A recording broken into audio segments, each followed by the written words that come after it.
Les premières raquettes de tennis sont inventées au début du XVIe siècle pour éviter aux nobles qui jouaient au jeu de paume de se blesser les mains.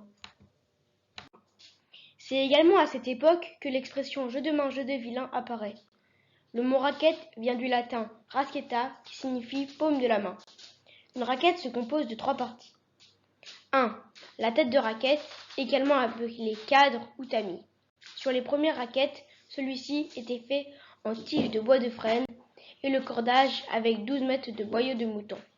Aujourd'hui, le cordage est fait avec des matériaux synthétiques comme le polyuréthane ou le polyester.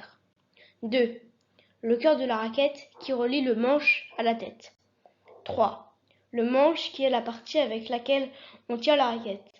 Celui de la raquette de jeu de paume mesurait 50 cm, alors qu'aujourd'hui il mesure entre 20 et 25 cm. Les raquettes n'évoluent plus beaucoup jusqu'au XXe siècle. En 1967, l'équipementier Wilson créa le premier cadre métallique.